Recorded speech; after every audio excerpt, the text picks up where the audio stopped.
Well, good morning, everybody. Good to see you guys as usual. And it's going to be a fun day. I've been really looking forward to this. And I can tell you this, that, I had coffee with Pastor Carl the other day, and I asked Pastor Carl, I said, do you want me to, kind of keep on with the theme of home and welcome home? And I was just thinking about that, when we had coffee the other day. And I was thinking, for myself, it's always great to be back here, behind the pulpit. How many for me, anywhere outside of this pulpit is a timeshare. And anytime I'm here, it's a home. And it's really great to be here with you guys. But I was thinking, when I was with Pastor Carl and we were talking, and Pastor Carl just basically said, I trust you. Have a great time. You don't need to stick on the welcome home thing. Just kind of get her done. And when he was talking about that, I was just thinking of there's only one other guy that I know of that can really emphasize what Pastor Carl would say. And I think it might be this guy right here. This is Larry the Cable Guy. There's a lot of ways to say get her done. This is one. Get her done. Here's another one. Get her done. And here's another different way. Get her done. All three different meanings to the word get her done. So I was thinking about that. I thought, that would be a good emphasis. Pastor Carl, Larry the Cable Guy. I love Larry the Cable Guy, and he and I are that's just like almost looks like a little bit about Pastor Carl without the tattoo there, But so I'm excited about all that. I think it's going to be a great, great day. But I want you to go to 1 Timothy, I think, 2 Timothy, if you will. And I believe that we have the overhead up there. He says, I have fought the good fight. I have finished the race. I have kept the faith. Finally, there is laid up for me the crown of righteousness, which the Lord will award for me on that day, and not only me, but also for those who have longed for his appearing. How many of you in the house today are longing for his appearing? I love that. We have kept the faith. Finally, there is laid up for me a crown of righteousness. Finally. How many know when I see the word finally, I think of Brian, I think of journey. How many, you go through your journey, you go through your stuff, and you finally come up with that word, finally, it's over. Finally, I've arrived. And I was thinking about, Jeff Foxworthy. I like Jeff Foxworthy. Jeff Foxworthy's pretty cool. And, I like some of Jeff Foxworthy's definitions. Jeff Foxworthy said, you can tell that you're a NASCAR redneck if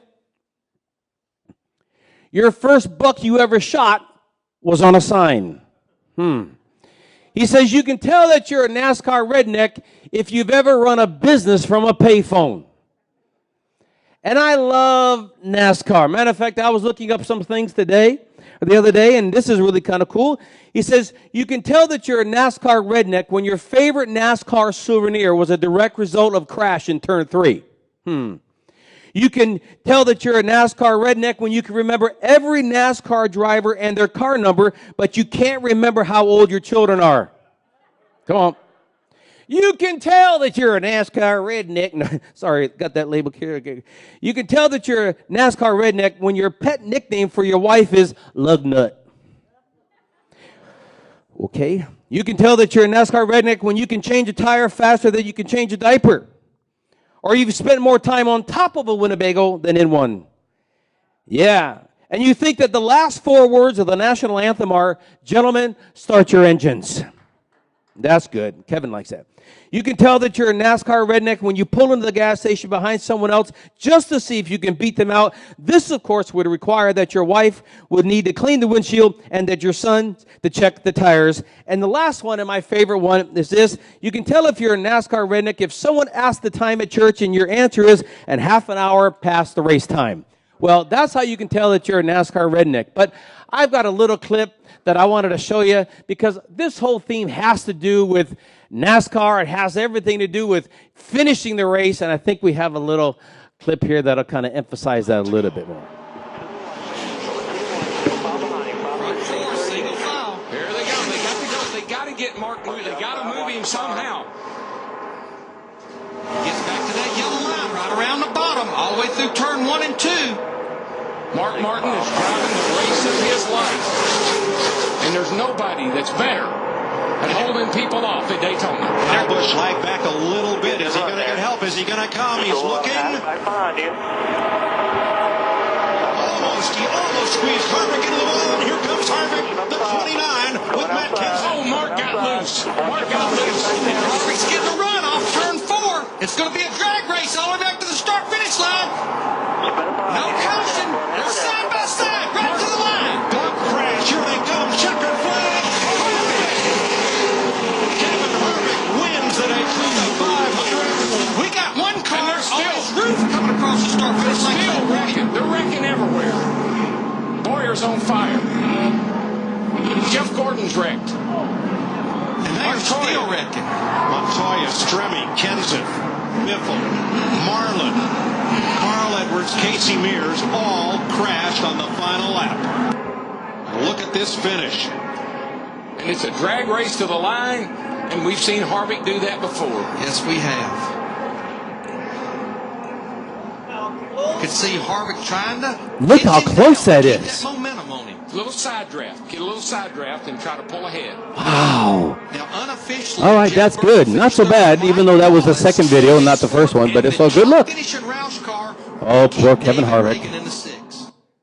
Oh, doesn't that make you feel good? I love that. Matter of fact, I tried to get Jeff Gordon to come, but he couldn't, but he does say hi. And I figured I couldn't do this message without, getting into the part. So, pardon me a little bit. I gotta kind of get her done. You know what I'm talking about? And so I gotta put my Jeff Gordon stuff on. And really, I love all this stuff. I gotta feel the part. Don't you have to feel the part? So here's what I'm thinking for you here today. How bad do you want to win this race? Bad enough to win. How bad do you want to win this race? Bad enough to win. And you know what? There's all sorts of pictures of Jeff Gordon. There's only one picture of Junior, because he doesn't really win a whole lot. But Pastor Carl is praying for him and believing that one day he's going to finally win. And though he's done pretty good this year, I think it's going to be awesome. I want to talk to you a little bit today about that subject on how bad do you want to win? And I'm thinking about Kevin Harvick. I was watching the video. That was actually the second video, because there was another one, coming up. And, there's times that, you get into this race and you get so close. And sometimes, you feel like throwing in the towel, and you feel like quitting. You feel like it's just not going to happen. And everything looks perfect and everything looks right. And then sure enough, here comes somebody, boom, just right beside you. And you feel like, dang, man, I almost had it. But you know what? How many realize that in this particular race that we're in, there are no losers? There are no losers in this race, and that's what I want to talk a little bit about today, because in NASCAR, it's the only sport in the United States which opens its weekly ceremonies with an invocation. And it's not just any old prayer. It's almost always a good, strong Christian one, invoking the blessings of Jesus on the event and on the participants. In fact, Christian influences are prevalent in the sport everywhere, from sponsors to driver testimonies to trackside prayer services. Privately owned companies have all sanctioned stock car races since 1948 when NASCAR began, and it all had some sort of connection with Christianity. What I really loved about the whole NASCAR scene and all about qualifying for a race was that they are not ashamed whatsoever to mention Jesus Christ in anything. Matter of fact, it's almost a given. I am one of the chaplains for motor racing outreach and at Delaware Motor Speedway. That whenever they have their special events, they'll call me in and, pray for the drivers and all this kind of stuff. And it's really great when you get to do that, because in the NASCAR world and the NASCAR community, they really recognize that people's lives are on the line and they could be gone at any given moment, and they certainly want the blessing, of the Lord, on those races. And so I love that whole community, and a lot of the drivers are really, strong Bible-believing guys. Racing and Christianity have a very close mindset, believe it or not, because according to Professor Baker, who's a professor of history at the University of Maine, he often writes in newspapers and magazines about sports and religion, and he says this. He says that there is a logic to evangelical Christianity and racing having a cozy relationship. He says in many ways they're very similar. He said both are win-loss mentalities, and in evangelical Christianity, you're either saved or lost. You're going or you're gone. But he says, that there's a great coalition there. And he says in auto racing that there's a process known, get this, as qualifying for the race. Now, those of you who have ever spent a Sunday afternoon, and some of you, you may be bored out of your mind and already checked out, you go, NASCAR, what a waste of a Sunday afternoon. You know, on Friday and Saturday, that they're always qualifying for the race. And they're always trying to see who's going to get into the pole position. But I want you to realize something here today is if your performance is good enough, if you're fast enough and consistent enough in NASCAR, then you can qualify for one of those best positions as the cars begin lining up on the line. It's known as the pole position. But the Bible tells us that there's a great big problem with us qualifying for the race to heaven because we're never really good enough. We don't have the ability, if you will, to qualify because of our own inability. Romans 3:23 tells us that we have all sinned and falling short of the glory. In other words, that, we have fallen short of the qualifying. All of us come to this race, if you will, with damaged vehicles. All of us come to this competition with tires that are worn and engines, if you will, that have been abused. And it doesn't matter how well we can conduct ourselves on a track. It doesn't matter how skilled we are behind the wheel. That we'll never make it to the finish line as we are. No matter how good we think we are, no matter how Bible thumping we might be, no matter what our Bible memorization is, it just seems that we're just not quite good enough. But I want you to look with me to Colossians chapter 1 and chapter 12, or verse 12. He says, giving thanks to the Father who qualified you to share in the inheritance of the saints and in the kingdom of light. He qualified you, even when you didn't have it in and of yourself to do it all by yourself, and you went through all what Pastor Carl would say. You've gone through all the maintenance, and you've gone through all the performance, and you've done everything you've done. How many realize, sometimes, Bill, we can go through all the stuff. We can go through all the right methods and have all the right motivation speeches, and we can go to all the sermons or services, and then you still feel like it's just not quite good enough. But then Jesus steps in. And he says, why are you striving so hard? Why are you trying to please me? He said, you can please me just by being you. He said, you know what? I didn't lay down my life just for nothing. He said, I did it for you. And if I had to do it all over again, I still would have done it for you. He says, I have qualified you for this race. You're going to win this thing. You're going to get through. Trust me. Psalm 125 says, those who trust in the Lord are like Mount Zion, which cannot be shaken but endures forever. And just as the mountains surround Jerusalem, so the Lord will surround and protect his people both now and forevermore. The good news today is this: you are already pre-qualified for the race. There are no losers in this house. It's amazing. He says, giving thanks to the Father who qualified us. You and I couldn't do it, so God stepped in and he did the qualifying for us. Lake Speed has been one of the most prominent racers on the NASCAR circuit. And he said, most of my life, I had all the things that the world says will make you happy. He said, I had the big house, the cars, the boat. He said, I was very successful, but there was still an emptiness on the inside. Nothing else has worked up to this time. Fame, money, success, all the toys. He says, after that, I started going to church and really got into Bible reading and realized that Christ was the answer for me, and Christ put my life back together again. How many realize here tonight you can have all the stuff, you can have all the toys, you can have all the fame, you can have all the fortune, you can have all the money, the babes, the girls, the prominence, the recognition. Without Jesus, we've got nothing. I can tell you this, Cheryl and I have seen a crazy measure, of success in business. But you know what? All of that is vainglory. It's emptiness. It means nothing. This is home for me. This is home. I wish I can just do what I do just to get me back here, whether it's here or whatever pulpit it is. This is home for me. Everything else is just a timeshare. Everything else is just putting in time. Because how many realize every single one of us, when you're pre-qualified for the race, nothing else will compare. Nothing else will matter. It doesn't matter it doesn't matter what your position is. It doesn't matter how nice your clothes are. It doesn't matter how big your house is. How many know that there are people on the north side of town in those big $3, $4, $5 million mansions up there that they're some of the loneliest people you'd ever imagine? Because money still can't satisfy. Success still can't satisfy. There's only one person that satisfies, and he is the very one who qualified you to make it through this life and make it through this journey and make it through this race, and his name is Jesus. How bad do you want to win? Bad enough to win. Man, what you gonna do, brother?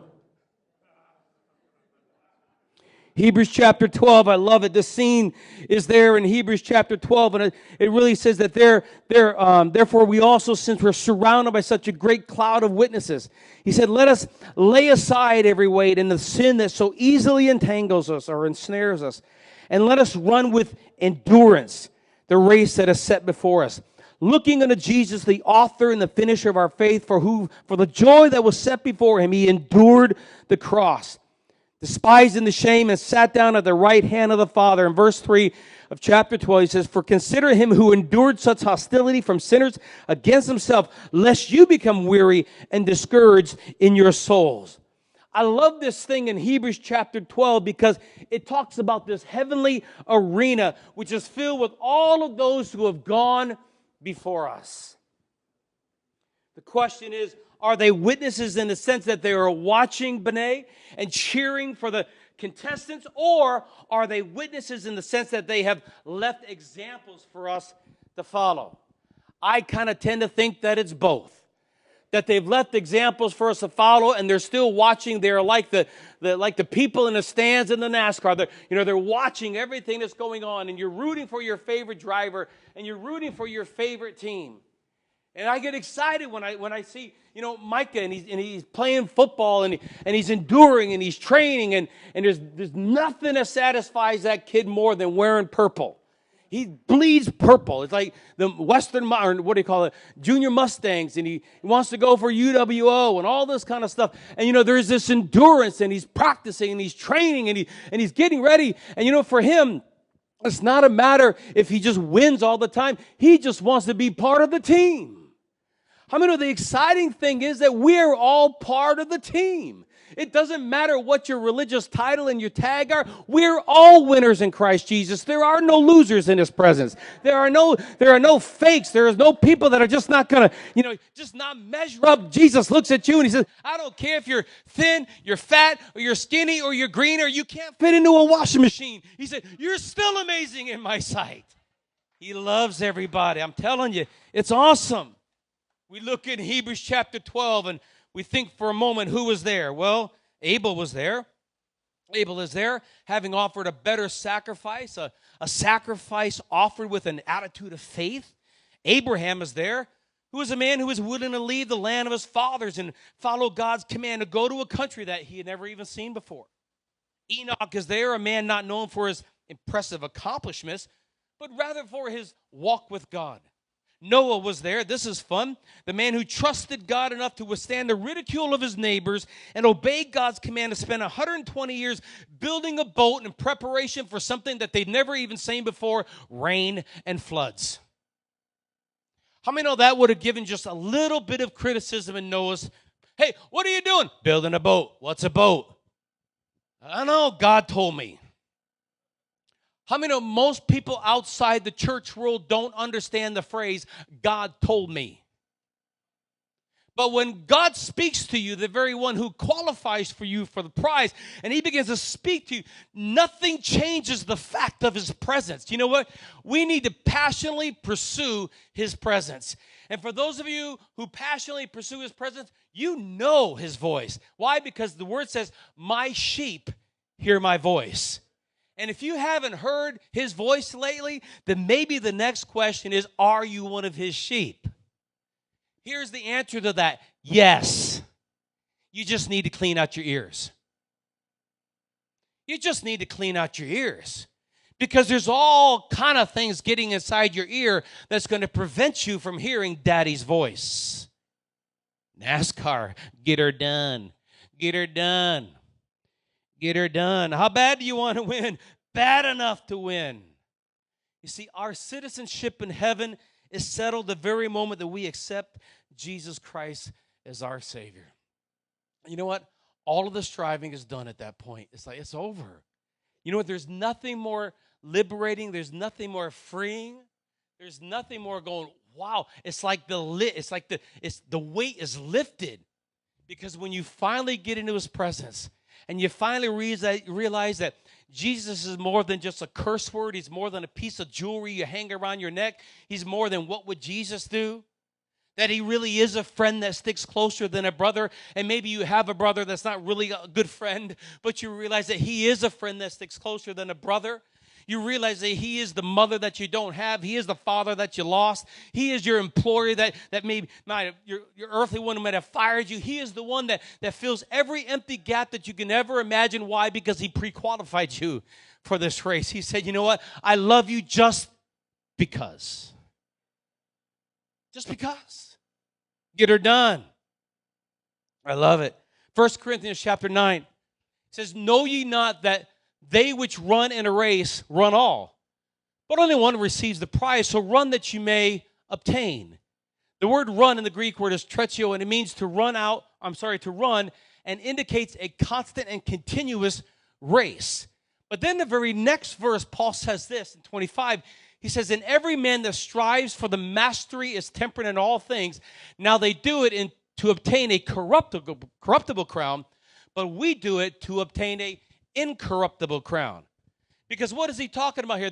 He said, there are those who do it for a corruptible crown. All it is vainglory. They're just doing it for recognition. He said, but because Jesus has already pre-qualified you in this race, now we're going to get the winner's prize. We're going to get an incorruptible crown that nobody can take away. There's no rust on an incorruptible crown. He gives you something that is perfect. He gives you something that will last forever. And I love that because we look at all this stuff in the NIV in verse 25. It says, do you not know that in a race, all the runners win? Isn't that one of the most unusual races? Because you typically think in a race that only one person wins. But in this race, he says, you know what? Everybody wins. You're already pre-qualified long before you even enter the race. And he says, if you get in the race, you're going to win. But how many realize the challenge is not knowing what's going to happen in the end? The challenge for somebody, and for most, is the journey along the way. Because there's some people you might, if I were to tell you here today, you know, everybody gets a crown. Well, great. How do we get the crown? Well, you got to at least get in the race. And then in the race, then stuff happens. If you were out in the street, you might replace the word stuff with something else. But stuff happens. And in the midst of all your stuff, in the midst of all your disappointment, the thing that will never, ever change is your pre-qualifying. Because he still loves you. Even when you fail, even when you fall, even when it's like, I just don't know. He says, you know what? All I want you to do is enjoy me along the way. People compete. Listen to this. People compete for two reasons. Number one, that they like the sport and they want the victory. And there's maybe one person here who loves competition more than me. I mean, I wake up, you know, my greatest competition is myself. You know why? Because I'm never satisfied with anything. I'm never satisfied with successes. I'm never satisfied with my journey. And that maybe that's a bad thing or a good thing. I'm never satisfied with victories. I'm never satisfied with wins because I know that I can do better. You know, I am on a continual process of trying to better me. Because I know that if I can better me, then I can better those that are around me as well. When I see my players and kids that I'm coaching, I don't look at them for what they are. I look at them for what they can be.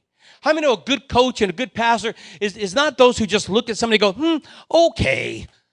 But we're always trying to make people better. How many realize that the very time, in this process of trying to make people better, the very moment that they think they've arrived, they've already started to go backwards. See, this is a forward process. And I love this when it comes to our faith and our walk with the Lord, that we are constantly pressing forward. Here's another slide. You can't possess what you're not willing to pursue. Nibble on that for a little bit. You can't possess what you're not willing to pursue. You must pursue. You've got to press towards and mentally, I suppose it says mentality, and mentally possess your prize long before you ever have it. One of the keys in being successful in this race of life is persistence. That you can't throw in the towel, guys. You can't quit when somebody gets in your face and gets up in your grill and starts telling you where to go. I've told you this before. If people tell you where to go, you tell them they don't let Christians in there. You'll get it tomorrow. One of the keys to being successful in anything you do is persistence. It is the ability to maintain action, listen to this, regardless of your feelings. That you press on even when you feel like quitting. That when you work on any big goal, whatever your motivation is, sometimes it'll wax and sometimes it'll wane. And sometimes you feel like, waves hitting the shore. But sometimes you get to the place where you're like, I'm not quitting. I'm going to keep on pressing in. I'm going to keep on going. Why? Because persistence allows you to keep taking action even when you don't feel motivated to do so. And therefore, you keep accumulating results. Don't think that when these drivers are going 500 miles, that they don't feel like stopping. Don't feel like if you watch a NASCAR thing on Sunday afternoons, I'm sure you may not be coming. I guess you might do. Kevin does. And Pastor Carl and I, we're all, that there's all sorts of communication going on in the car, from the spotters to the control towers to the engineers and so on. And these drivers seem to be always complaining about something. And I'm sure that, they would have like, oh man. Isn't it like us? How many have ever complained? I know you have. I'm not even going to ask you. We all complain sometimes.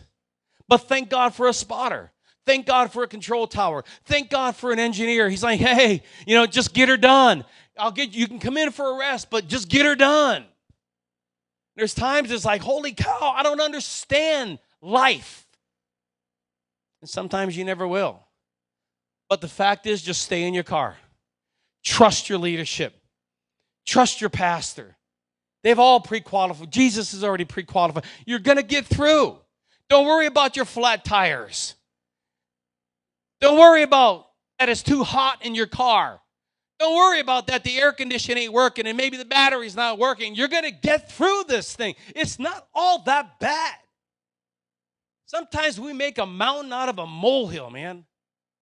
I got people in my business, sometimes I just want to slap a big fat knot on their head. I'm like, seriously? You're whining about that? You're going to let somebody else steal your joy? You're going to let somebody else steal your life just because they don't agree with you?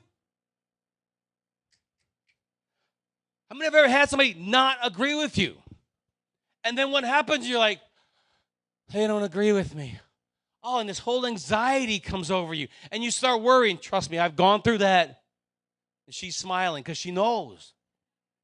I'm like, what are they going to think? Why do I give a rip what they think? Why am I going to let their thought process put me in a prison for 38 years? They don't know what's going through me. They don't know what's going on in my head. I put myself on my own private prison sometimes because I'm so worried about what they think, and they can care less what they think. They're not in the prison. They're enjoying life while I'm like, put me in the prison. Why? Because sometimes I'm like, wow, I don't get through this whole thing that I've got to be persistent and I got to keep pressing through, even when objections are there. Even when sometimes the funds aren't in the bank account, I'm like, oh my gosh. It's not your motivation that will produce results, it's your action. Persistence allows you to keep taking action even when you don't feel motivated to do so. Watch what Benjamin says. This guy, Benjamin Disraeli, he says, the secret to success is constancy to purpose. Why do you run? Why do you believe? Why bother? Let's bring it down to where we are. Why do you believe this whole Christianity thing? Why bother anyway? I mean, seriously? Some of us really need to to answer this question. What is your why? Why do you believe this stuff anyway? People say, well, it's just a crutch for you. And it's far beyond a crutch, guys. Jesus is not a crutch for Bobby and Cheryl Sullivan. Jesus is my life support system. I can't function without Daddy. He's my breath. He's my heartbeat. He's my everything. Dale Carnegie says, most of the important things in the world have been accomplished by people who have kept on trying when there seemed to be no hope at all. Louis Pasteur says, let me tell you the secret that has led me to my goal, that my strength lies solely in my tenacity. How many know some of you here today, you need, and we need, I'll throw me in there to help you out. We need a backbone. You need to know why you believe what you believe. Some of you get on the street, or maybe you might go down to Mardi Gras like Cheryl and I have at times, and some of these old backslidden, beer-sucking heathens, man, they are crazy. Some of them jokers know the Bible more than us. And we go back to the pastor, and he's like, oh, pastor, he spit on me. And you let that ruin your day? I don't really think, Bill, that we've gone through a whole lot of persecution here. Some people might yell at you, oh, that's too bad. My alarm clock didn't go off. Oh. And we just go through this whole crazy thing. I want to encourage you today, be persistent in what you believe. The person who is not persistent has never really been persuaded and will never be persuasive. The person who is not persistent has never really been persuaded at all and will never be persuasive. You've got to be constant in your faith in this journey, in this race. Somebody said one time, if I can talk you into something, somebody else can talk you out of it. You've got to have so much faith in your Father. Remember, I always say favor, how does that thing go? Favor follows the faithful forever. That you have to be so consistent and persistent in your walk that it doesn't matter what people say along the journey, you cannot be persuaded to change your mind. It is death do us part, till death do us part, or till Jesus takes us home. You see, Christianity for me, it's not a hobby. I'm not a weekend church warrior. What I live here and what I pronounce and what I preach behind this pulpit, hopefully is what people see even when I'm out on the field. I told a kid the other day, when we look at, and we've had some transition, y'all know we're all in some kind of a transition from glory to glory.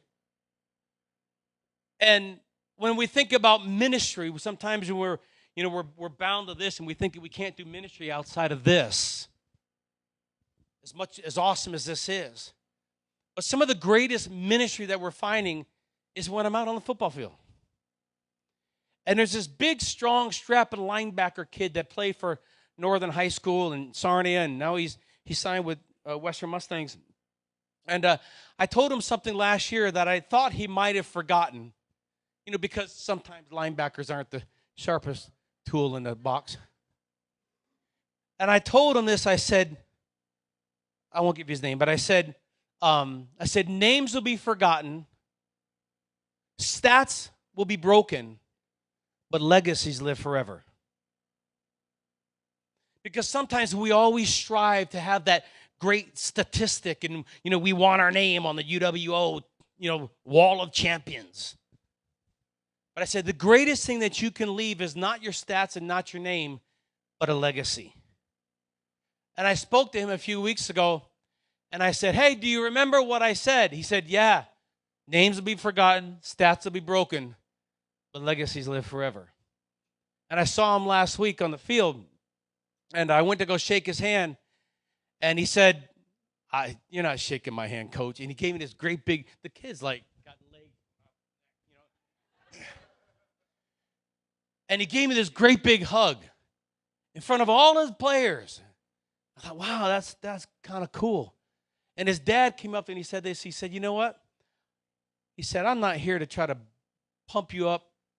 They call me chaplain. He said, I'm not here to pump you up, chap. He said, but whatever it is that you said to my kid has radically changed his life. And sometimes we think that just because it doesn't, our ministry isn't in the cookie cutter the way we think it is, that God can't use us outside of the cookie cutter. God says, I've already pre-qualified you for ministry. Ministry is your number one priority. He said, love me with all your heart, all your soul, all your mind. Be persistent in everything that you do. And how many realize if you're persistent in everything you do, if my kids will be persistent in everything that they do, they get the attention of the father, they get the attention of the mother. My ball players, they get the attention of me. If I know that they're constantly trying to better themselves, that they'll always get the attention of me. Be persistent in what you believe. Doubt is deadly. Let's get through this thing. Somebody said, get going, because Kevin only gave me 15 minutes and I used it up a long time ago. Faith without works is dead. Proverbs 27:23 says, be thou diligent to know the state of thy flocks and look well to thy herds, that you will never succeed in anything unless you really believe that you can. And you've got to believe that you will win long before you ever enter the race. So I get excited when we see stuff. I'm going to zip through some stuff, if you don't mind, right? Here we go. 4 things. Can we get 4 things? Let's see if we can do this, because I'm looking at this retarded clock here. 4 things that run a good race. Lay aside every hindrance. Verse 1 says, let us lay aside every weight and the sin which easily entangles us or ensnares us. The word weight is onkos and means anything that diverts our attention. Sin can be anything, good or bad, that prevents really the flow of God in our lives. Anything that holds us back, anything that weighs us down. Wilbur Chapman said this. He said, the rule of my life is this: anything that dims my vision of Christ or takes away my taste for Bible study or cramps my prayer life or makes Christian words difficult, it is wrong for me. This is what he is saying. It is wrong for me. And as a Christian, I've got to turn away from it. So he says that I've got to lay aside every sin and the sin that so easily entangles us. And sometimes, you get through this thing and you feel like, wow. Scripture says, let us not be weary in well-doing, for we shall what? Reap if we faint not. In other words, sometimes you get tired. How many of you would be honest and say, in your walk with God, you've gotten a little tired along the way? That fatigue maybe has crept in just a little bit. That sometimes you don't feel like going out on Wednesday. Oops. Or you may not feel like getting involved in those Wednesday night classes just because stuff happens and work happens, and I get it. And there are people who just don't quite feel like getting up on Sunday morning. I didn't feel like getting up on Sunday morning when we were pastoring out in Mount Bridges. I told Cheryl, I don't feel like getting up. She says, you have to. You're the pastor. You have to go to church. And I said, put a video on or something. Fatigue, we get all tired. Don't get tired in well-doing, for you'll reap if you faint not. Sometimes in your pursuit of persistence, you need to step back. Listen to this. This is good for you. You need to step back and rest for a minute. You need to recoup. You need to refresh, and you need to revitalize. And you've got to understand this, that rest and relaxation are not a sin. Pastor Carl and Pastor Thomas, they've got to get away to Barbados. Now, some of you might have said, well, you can go away to North Pole. How many of you would go to Barbados with them? Now, they wouldn't want you because they have to put up with you every week, but they need to get away. Because how many know if they don't come apart, they'll come apart. They've got to get away. And they've got to enjoy each other's company. Some of you, listen to this as we wrap this up. Some of you here today, are you getting anything out of this? I mean, come on, work with me. Throw me a bone. Okay. In this journey that you're going through, don't beat yourself up if you're not measuring up to whoever's standards. That sometimes you just have to step back.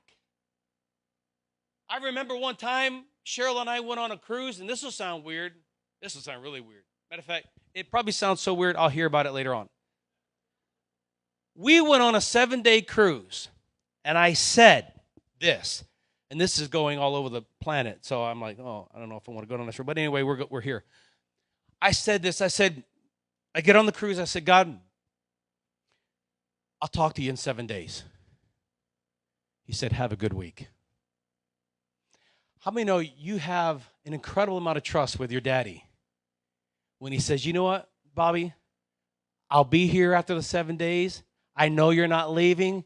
You just go and enjoy your rest. And in the midst of your recuperation, in the midst of your lying down, I know I'll be in your thoughts. I know that you'll be there for me. And he says, I have this incredible love relationship with you that you just go and enjoy your vacation. Some of you just need to take a little vacation. Maybe it's a mental vacation. Maybe it's just a little break. I'm not saying don't leave. I'm not saying leave the church. Oh, my God. I'm not saying that. I'm on a vacation for 5 years. This would be the last time Pastor lets me preach here. So you've got to run with endurance. That's the second thing. I think, are we on the second one? I got to zip through this crazy. Run with endurance. Endurance is the steady determination to keep going. It means continuing when everything in you wants to slow down or give up. So there's this endurance within you. You got to, do we have another slide there? I think we might. What's the next one? Is the next one number 3? Okay. So you got to be persistent in your plan. Okay? So what is a plan? A plan is a written list of arranged actions necessary to achieve your desired goal. Sometimes you have to do something you hate to create something you love. Sometimes you have to do something, maybe hate's a strong word. Sometimes you have to do something that you're not comfortable with, maybe, to create something that you love. How many know consistency, persistency, it's always a challenge, and it challenges your flesh. And you want to sometimes, throw in the towel, but you've got to have a good plan. You've got to have a good desire, and you're going to get through this thing. It's really awesome. So we're going to get through this somehow. Number 3, we must shift our focus. Verse 2, it says, looking to Jesus. The Greek word that has the idea of a concentrating your gaze. It means to look away from other things so that you can focus all your attention on one object.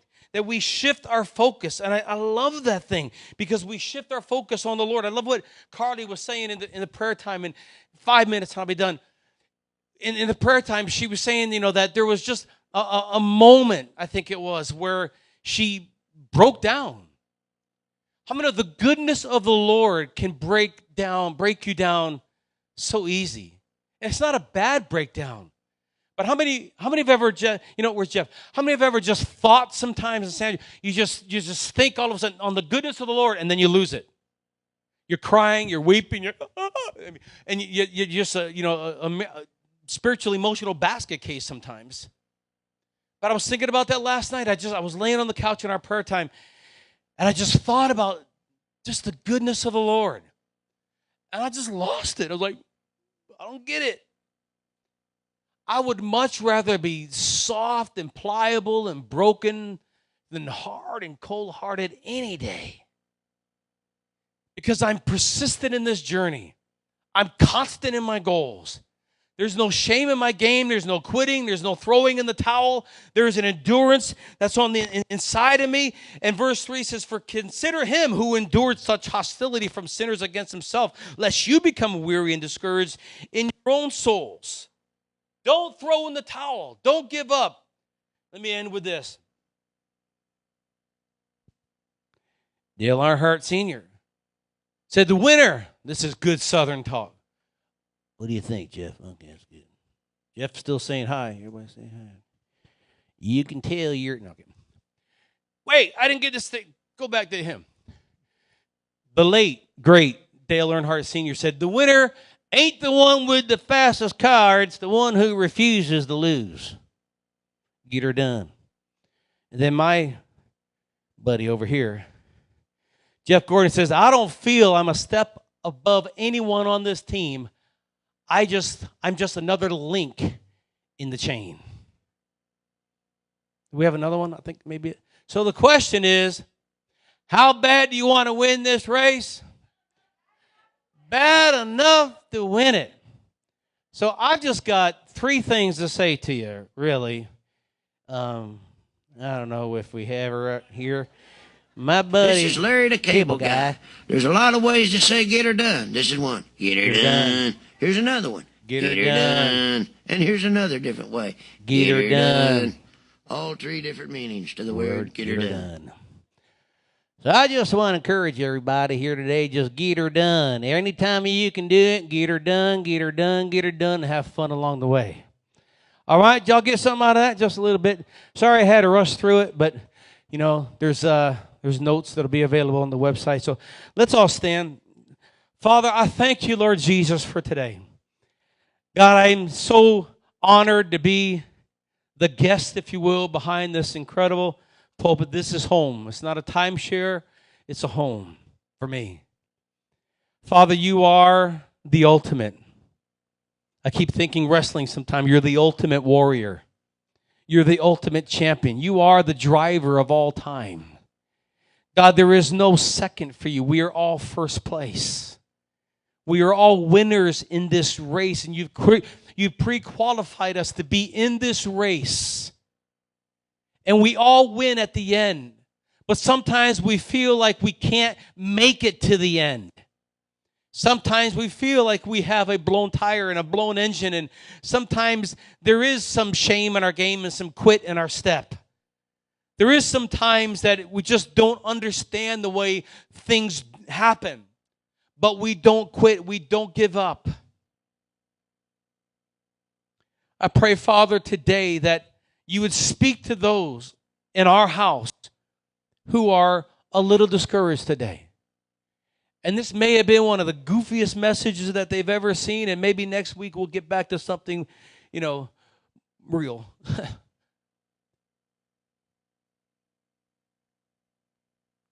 But God, I know that there's something in here that spoke to somebody today.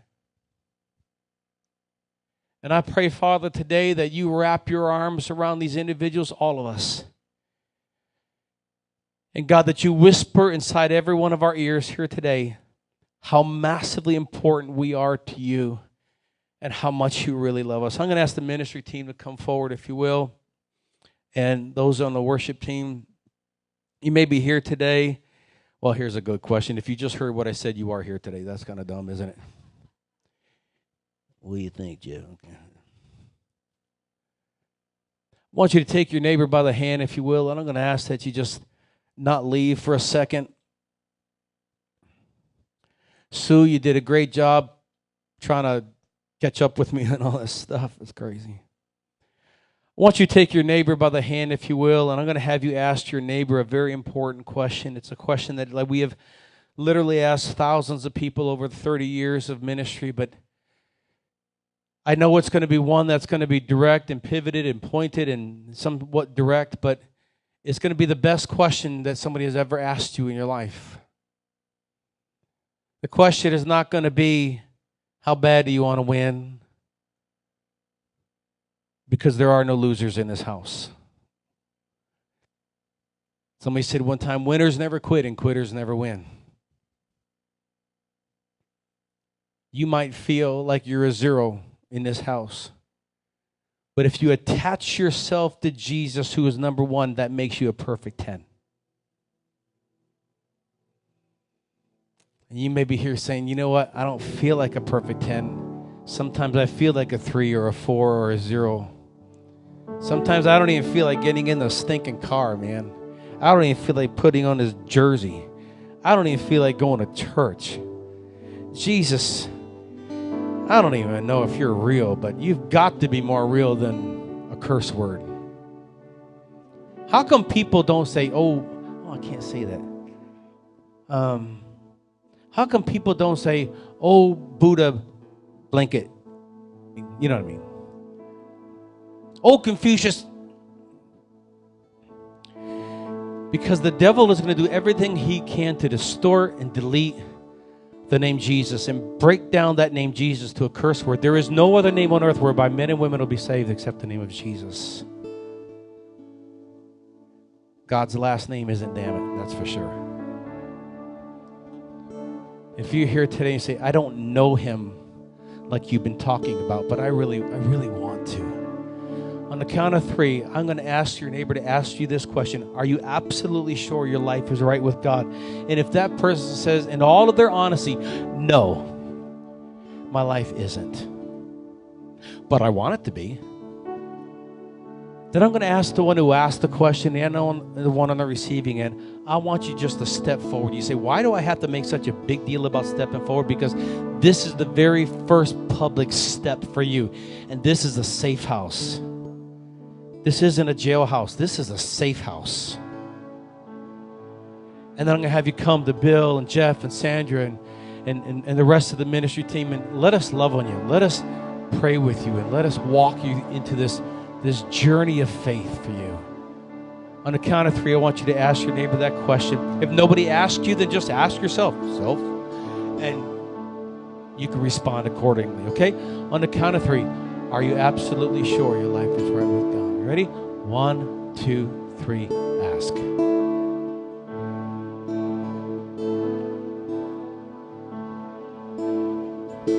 Thank you, Lord. Thank you, Lord. If you're here today and you need prayer for anything whatsoever, I'm going to invite you to come forward to the ministry team, and they'll pray with you, walk you through some things. Doesn't matter what it is. Maybe you need some new oil in your engine. Hello. Maybe you need some gas in your engine. Maybe you need a new paint job. Whatever. Father, we bless you today. We love you. We honor you. For those who have to go, we dismiss them with your glory, with your presence, with your protection. In Jesus' name.